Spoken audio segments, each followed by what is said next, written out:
Hello, and welcome to episode 148 of Design Curious Podcast. I'm your host and mentor, Rebecca Ward. Today on the podcast, we have a great interview with Steve Saide of Furnished Quarters. It's a really interesting conversation. I was quite curious about the topic, and let me tell you a little bit more about him. With a successful 30-year career as a lawyer before making a bold pivot into interior design, Steve brings a unique perspective on the intersection of hospitality, creativity, and functionality. Since joining Furnished Quarters, he has played a pivotal role in defining the company's signature design aesthetic, ensuring that each residence provides a stylish, comfortable, and genuinely elevated stay for corporate travelers. Furnished Quarters does a lot of furnished apartments for travelers, but really interesting talking to him about multifamily, just the difference of doing design for a single family and doing it more on a corporate level, hospitality level. And I think you're going to really like the conversation. So let's get into it. You're now listening to Design Curious, a place where you, creative one, are here to learn about what it really is like to be an interior designer. And I'm your host and mentor, Rebecca Ward. If you're worried about how to succeed in a creative career, if you're ready to learn your next steps to become an interior designer, and if you want the satisfaction of doing something you love every day, you are in the right place. Grab a coffee, a notebook, and let's dig into today's episode. Hey, Steve, welcome to Design Curious Podcast. It's great to have you here today. Great to be here. Thank you. Yeah. So as I understand it, your career started in law, and then you transitioned to interior design, and you're working in hospitality design. Is that correct? More or less. I say more or less because we're an interesting combination. We are hospitality, but we're not hospitality in the sense that we aren't running a traditional hotel. People who stay with us generally have to stay no less than 30 days. So it really becomes a home rather than a hotel room. And that's the way I view it. We did at one point have a hotel, and we designed it somewhat differently because we understood that people might just be staying 3 or 4 nights. But in our units, they're staying for longer periods of time. So I'm trying to convey a sense of home rather than typical hospitality, stay for a night or two and then move on to next. Mm-hmm. So it's an interesting combination. Yeah, for sure. Definitely when you're considering that it's still kind of a transient living situation, but that they're there for so long, months maybe at a time. And believe me, we have people who have been with us for a couple of years. Oh, wow. Well, some aren't so transient. Okay. But the average stay is about 60 or 90 days. Wow. Okay. So let's back it up a little bit and first talk about how you got into designing in the first place. Well, I guess I should start from the beginning, so to speak. My dad's hobby was arts. He was a painter, ceramics, and when he retired, he got into calligraphy and other forms of art. So that head was always there, though my mother had no interest in any of that. That was not her talent. I considered what I did in law creative in the sense that you had a problem and you had to come up with a solution. And I was very good in saying, if you don't like solution A, I'll give you here's solution B. B doesn't work, I can come up with C. I mean, that was sort of my talent. Nice. And I guess I always had an affinity to surround myself friend-wise, forget client-wise for a moment, with people who were in the arts, whether it be floral designers or interior designers or painters or chefs. And they did ultimately become clients of mine. And what really got my interest going was I had a German client who wanted to open a series of fashion shops around the world. And he asked me and my partner, we were his lawyers, for help in recommending a store designer. And right at that time, an article appeared in the New York Times about the hottest young store designers in New York. I got intrigued by the group that designed Studio 54, Ron Dowd, Scott Bromley, Rennie Reynolds, Bird Malice, all of these people. who were all friendly, but also doing business together. And I arranged a meeting with them. And they were ultimately hired. We traveled around the world. The deal ultimately fell through, but we became good friends. And they really piqued my interest in design and learning what they really did. You don't really know how involved a process it is. And I got more and more involved in having clients who were in various aspects of the design world, the fashion world, etc. And ultimately, I met Steve Brown, who is one of the co-owners of Furnished Quarters. And he said, why don't you join us? You've always said you'd like to do something other than law. Why don't you come join us? We're going to open a furniture store. This is how this all started. And you can run the store. Now, I knew nothing about running a store. Had traveled the world with Steve at that point. We would go to Milan, we'd go to Frankfurt, looking at furniture for Furnished Quarters apartments and things that we could buy in bulk containers, etc. And so I was familiar with what was out in the marketplace. And about a couple of weeks before the store was scheduled to open, Steve's brother, Gary, called and said, I've thought about it, and I think you're right. We shouldn't be opening a furniture store. We don't know anything about it. It's crazy. I said, well, that's great. I think that's terrific. I agree with that idea, but I've already given my law firm notice telling them I'm leaving. And he said, well, don't worry about it. Come join us and we'll find something for you to do.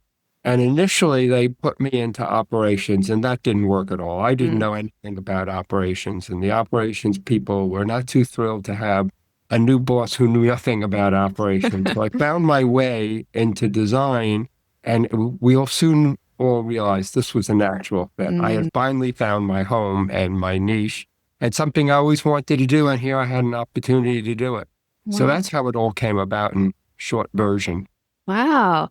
Yeah. So you never really knew from the beginning that design was where you wanted to land. You just knew that creativity was something you needed in your life. Was a guiding feature, not design per se. Yeah. Although I didn't think I had any talent in the fashion area, frankly. Although I spent a lot of time with clients of mine who were in the business, people like Susan Bennis and Warren Edwards, etc. But that was not my thing. Interior design was something I drifted to and liked and spent time reading the Shelter magazines and so on and so forth. So it was always an interest, but it was never my idea to be an interior designer. Wow, how interesting. And then do you miss law at all? Or if you never looked back? Not one bit. Yeah, I'm sure. I mean, interior design is challenging. I have to say, I love law and I love practicing law, but what I didn't like at the end is the business of law. It's changed dramatically. Today, it's eat what you kill, and it's very dog-eat-dog, and it's a constant chase for clients. And once you get the clients, you got to get them billed, and then you got to collect the bill. Forget it. I'm not happy in my new world.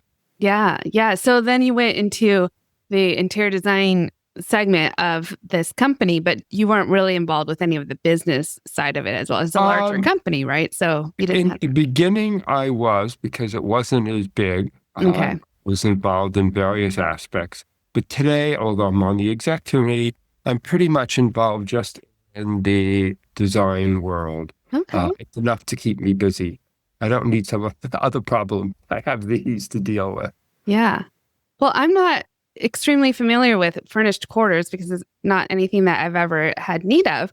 But why don't you explain to our audience as well? So what Furnished Quarters, because you've been with them for a while now, and you definitely have a lot of projects that you've worked on over the years. So tell us what you guys do. Essentially, what Furnished Quarters is it is providing furnished apartments primarily to corporate travelers, but some individuals as well. It started out as almost exclusively individuals. When they opened the company, they didn't have one corporate client. Oh, okay. And over the years, they developed an extensive portfolio of companies that they serve really around the world. Their primary thrust is in New York, New Jersey, White Plains, Boston, and San Francisco.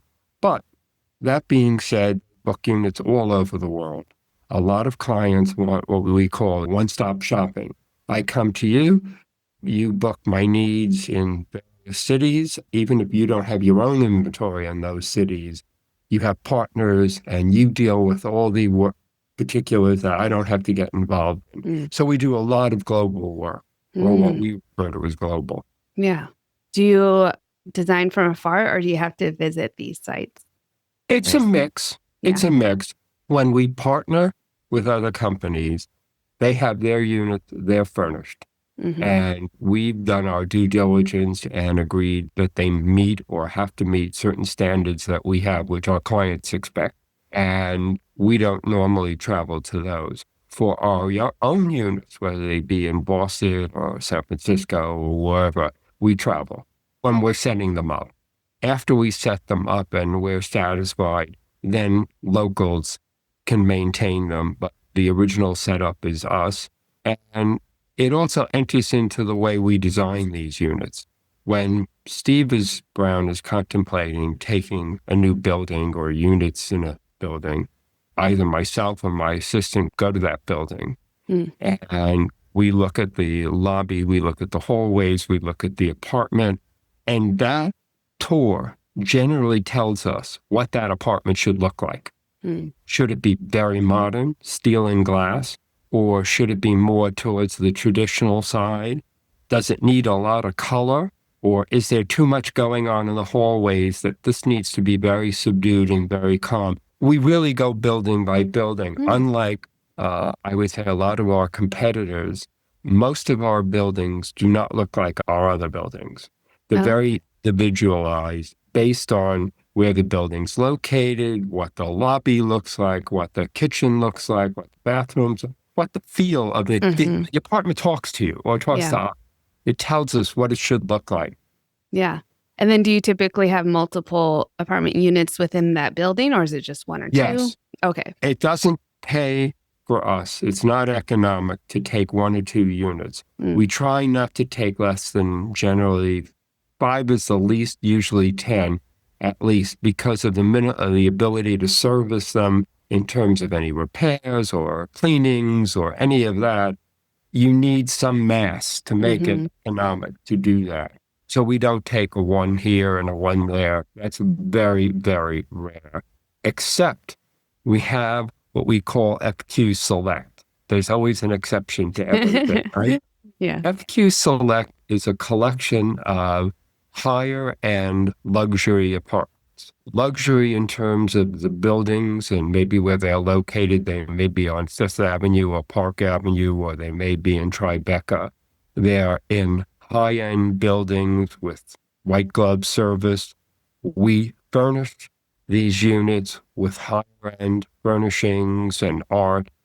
And while we don't customize units to each individual, people who take these FQ Select units usually give us some ideas of what they would like to see. And if the unit's not already furnished, then we're going to be furnishing it for them. And we'll consult with them just to get a feel of, we show them what we do, and they're generally pretty happy with it.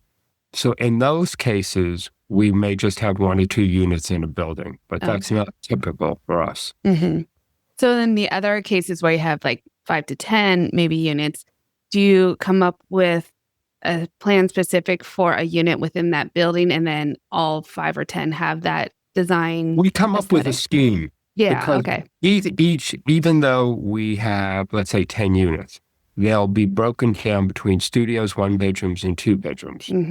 And even within the 1 bedrooms, or let's say, not all 1 bedrooms are the same. They may have 2 or 3 lines. So you come up with a scheme. This is the overall scheme of what it's going to look like, the colors, the materials, etc. And then we'll adjust it per apartment. Okay. And then you're mainly just doing the furnishings, right? Not like changing any of the finishes that already come with the apartment. We can't change the finishes. Okay. Although I would love to sometimes. I really sometimes don't like them. We are stuck with more, and we take that into account before we take a building.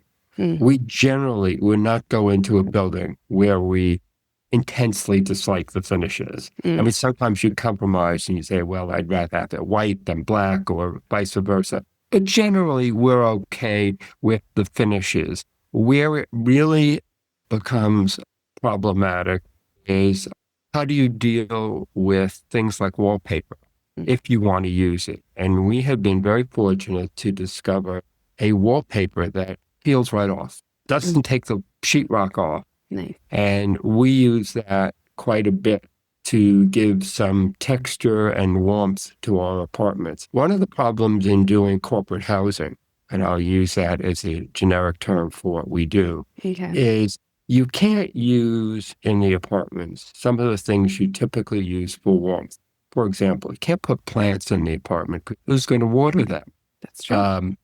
Books tend to disappear, unfortunately, and everybody wants to read something different. So one of the ways that we've come up with in trying to create some warmth is to add a wallpaper that brings a pattern and one that brings warmth into the room and some interest without being offensive to anyone. So we do use that, and traditionally we had also used accent walls to bring some color and warmth into rooms, and we still do that.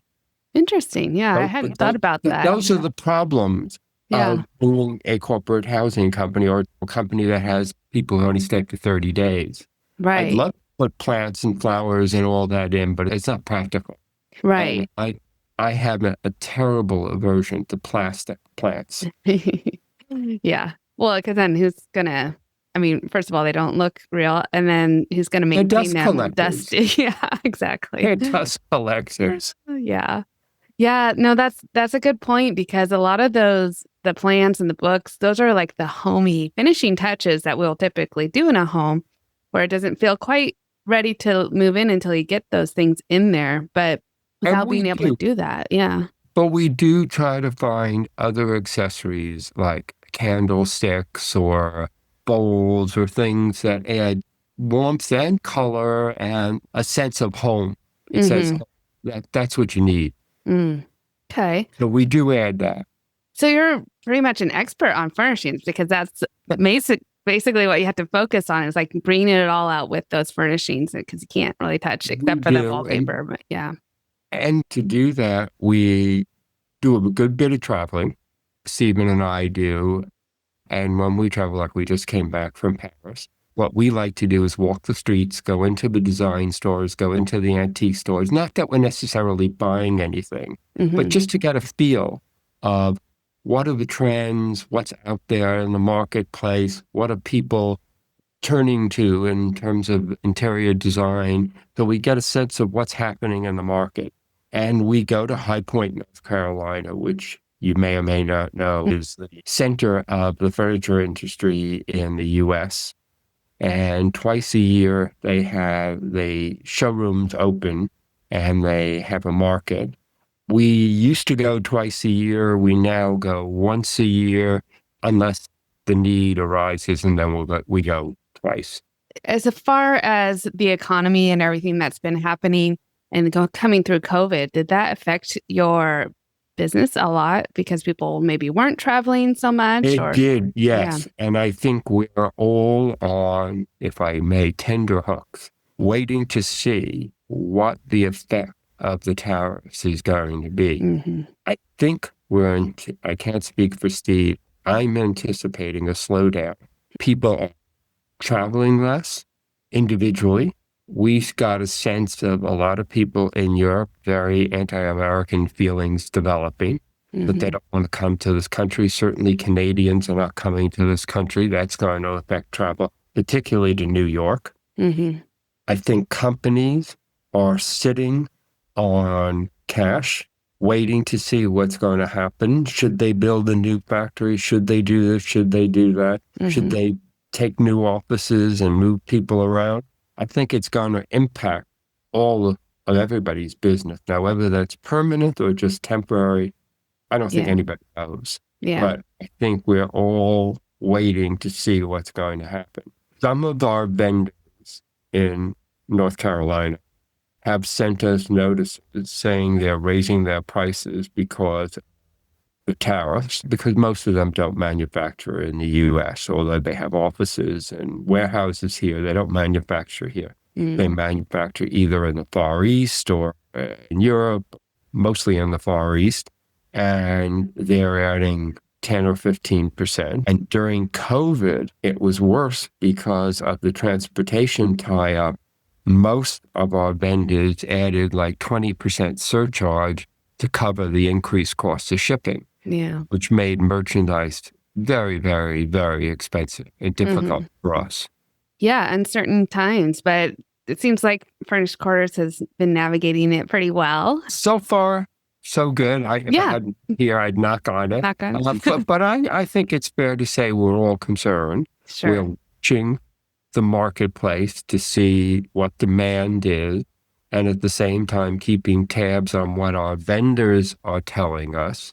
The next furniture market, which we're not planning to go to, is in April. And I'm very anxious to hear from some of the vendors that we're close to how many people attended market and how many people actually placed orders.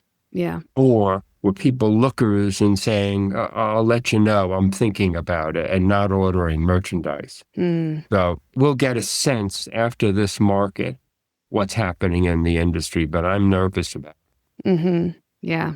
So besides High Point, do you go to the shows like in Milan and then Maison Objet or anything like that in Paris? Or we used to do all of them. Okay. Maison is primarily an object show, and it's really not a furniture show. Frankfurt's primarily a tabletop show, though we used to go and it did some furniture.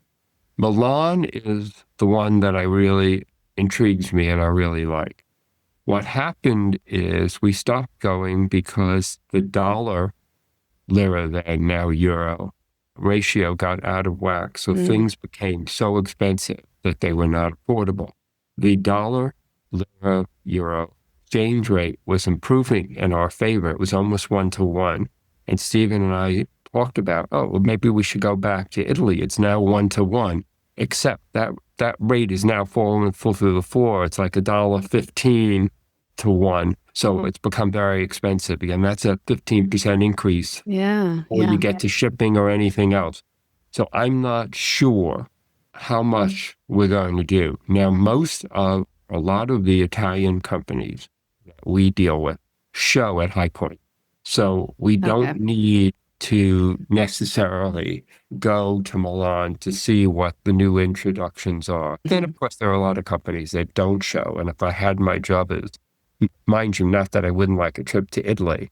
Who would complain about that? Exactly. But I love going to Milan. The energy of that city, for people who don't know it, they think it's this disgusting, ugly city. What do you like about it? Really, it's an incredible design city with great energy behind the walls. And I think we were looking to get back to going to Milan. I'm just not sure it's feasible again because of the euro-dollar exchange rate. Yeah. Yeah. Do you ever come out west to, I'm in California, so I usually go to Las Vegas market. We used to go to the Las Vegas market. And what we found was it was hardly worth it because 90%, I'm making that number, of the vendors who show at the Vegas market show in High Point. So we were seeing exactly the same vendors with virtually the same furnishings. There were very few introductions in the Vegas market, but the majority of new introductions tend to be in the High Point fall market. Okay. But to be honest, there have been very few new introductions in the last few years. Most of the vendors got caught literally with their pants down during COVID. They brought furniture in with high shipping costs. And then all of that, the shipping costs went away and they were stuck with this high priced merchandise in their warehouse. And fortunately, at least one of the vendors that we had dealt with for years went out of business because of what happened to him with being stuck with high price inventory. So we don't go to Vegas unless some of our vendors gave us a reason and said they were doing introductions there that they were not bringing to the High Point market. it really doesn't make sense for us to do that. Yeah, that makes sense.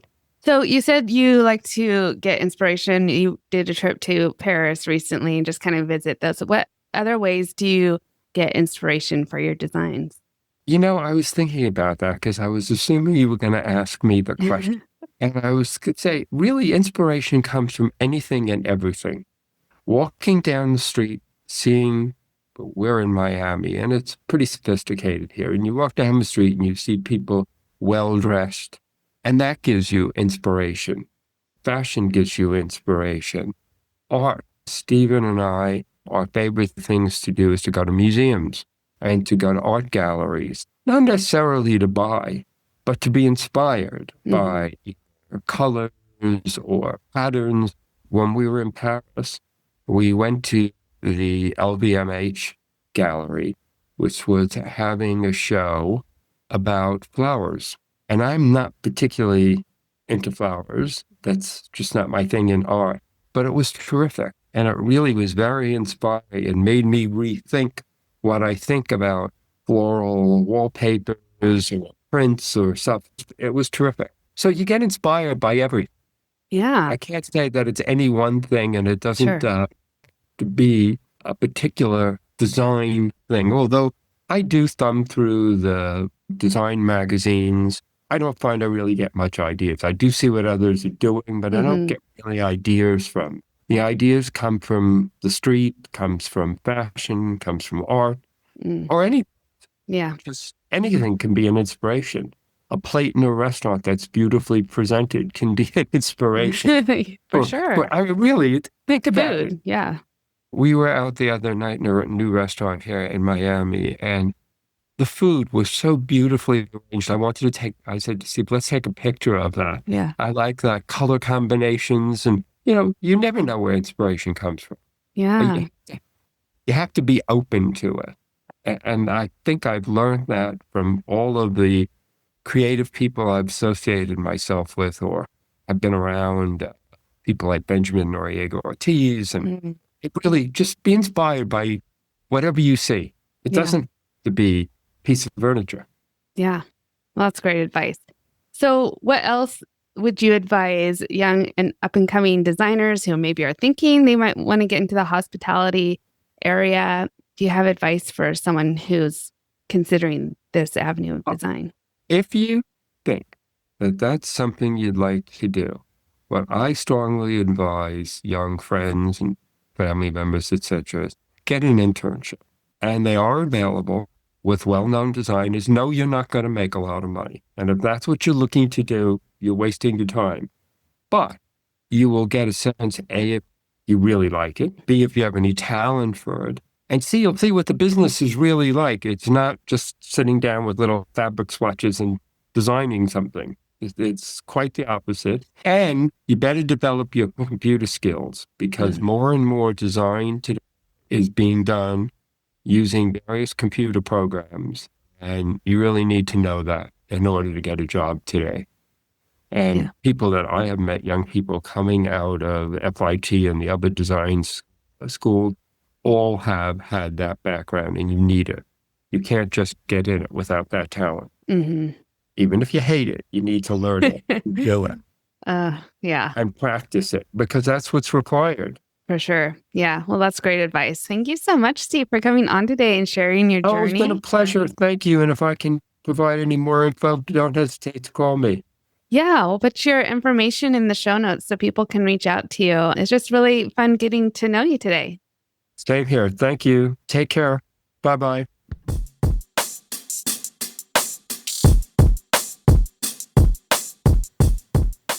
So I hope that sparked some interest for you. Maybe that is an avenue that you could look into doing some interior design for. There's something out there for everyone. And you know what? I think is so inspiring with Steve's transition from his career as an attorney into being an interior designer. It just shows that anybody can do it. And so don't be afraid of making the switch. And if you need help with that, I have a great program for you called My Design Mentor. You can check out the links for that in the show notes, but it's an online mentorship platform, and anywhere in the country you can meet with me and I can help you get your career started the right way. All right, that's all I have for you this week. Next week, we'll have another great episode. And until then, stay creative. Thanks for listening. If you love this episode, please leave a rating and a review. This helps me reach other curious creatives like you. If you have a topic request or would like to contact me, simply head over to my website, rwarddesign.com, or email me at podcast@rwarddesign.com.